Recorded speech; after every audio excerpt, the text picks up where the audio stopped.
Você já parou para pensar como foi que Portugal organizou esse território imenso que a gente hoje chama de Brasil, logo depois do descobrimento? Pois é, nem tudo foi planejado certinho desde o começo, não. Na real, muita coisa foi tentativa e erro. E uma das primeiras formas que os portugueses encontraram para tentar colocar ordem na casa, ou melhor, nas terras, foi criando as chamadas capitanias hereditárias. Esse sistema foi implantado lá por 1534, numa época em que a coroa portuguesa estava com o cofre meio vazio e cheia de problemas em outras partes do mundo. Portugal já estava com postos na Ásia e na África, enfrentando guerras, mantendo colônias, e o Brasil, nesse início, parecia mais um gasto do que um investimento. O pau-brasil até gerava algum lucro, mas nada que justificasse colocar muito dinheiro por aqui. A saída? Dividir o território e repassar a responsa para particulares. A lógica era mais ou menos assim. Portugal continuava sendo dono das terras, mas doava grandes faixas para pessoas de confiança, os tais donatários. Em troca, esses caras tinham que povoar, proteger e explorar economicamente as regiões. Parecia um bom negócio, pelo menos no papel, mas a prática, meu amigo, a prática é outra história. Foram criadas 15 capitanias e entregues a 12 donatários. Cada uma se estendia do litoral até, teoricamente, o fim do mundo, ou seja, o interior desconhecido. Eles recebiam 2 cartas, uma de doação, garantindo a posse hereditária da terra, e outra chamada foral, que dizia quais impostos deveriam ser pagos à coroa. Legal, né? Mas calma, que aí começam os problemas. A maioria desses donatários nunca pisou no Brasil. Muitos não tinham grana, outros não tinham pessoal suficiente para colonizar, e vários simplesmente desistiram diante dos desafios: isolamento, distância, ataque indígena, doenças, dificuldades com o clima, com o solo, enfim, o pacote completo.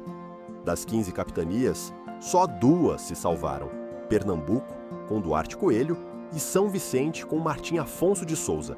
E sabe o que fez Pernambuco se destacar? Cana-de-açúcar. Com solo fértil e mão de obra escravizada, a capitania virou um centro econômico super importante. Já São Vicente, mesmo com menos estrutura, conseguiu iniciar núcleos urbanos e impulsionar a agricultura na região sudeste.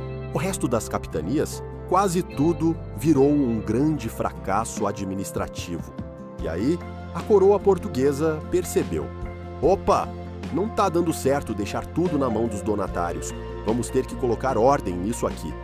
E foi assim que, em 1548, surgiu o Governo Geral do Brasil. A ideia era centralizar o comando, nada de cada capitania fazendo o que bem entendesse. A coroa nomeou um governador-geral, com autoridade sobre todo o território, e o primeiro foi Tomé de Souza.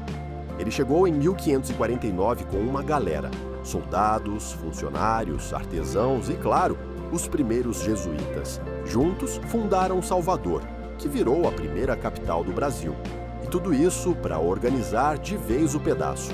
O governo geral veio com uma estrutura mais profissional: ouvidor cuidando da justiça, provedor das finanças, capitão-mor da defesa e os padres jesuítas, com a missão de catequese e educação.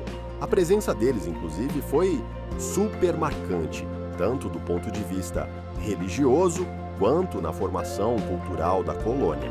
Com o tempo, essa administração mais centralizada foi mostrando o resultado: a expulsão dos franceses que tentaram fundar a França Antártica na Baía de Guanabara, por exemplo, rolou durante o governo de Mendes Sá, um dos sucessores de Tomé de Souza. Foi nesse contexto que nasceu o Rio de Janeiro, consolidando o domínio português no Sudeste. Mas olha só, mesmo com o governo geral funcionando, as capitanias não foram abolidas de uma hora para outra, não. Algumas foram sendo retomadas pela coroa por falta de herdeiros, ou simplesmente porque não davam certo. O que rolou foi um esvaziamento natural.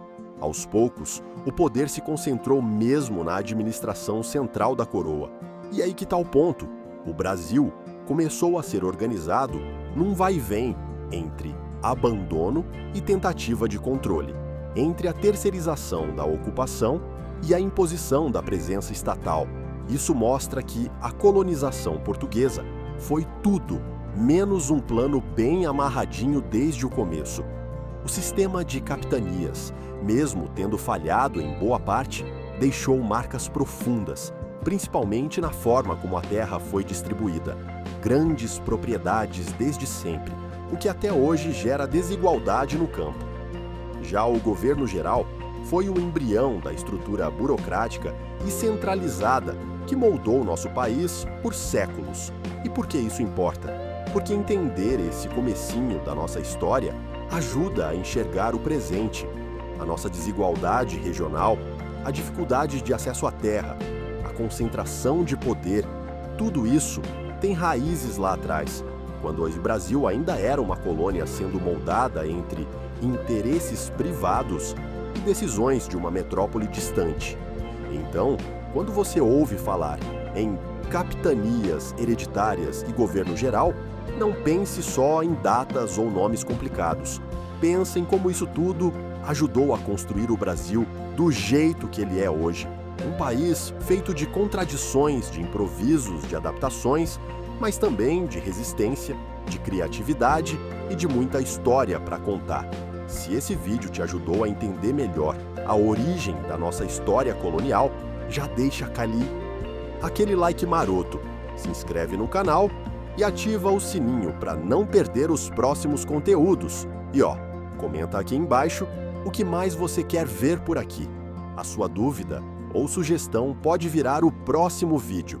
Valeu por assistir até o final. Até a próxima! E vamos juntos descomplicar a história do Brasil.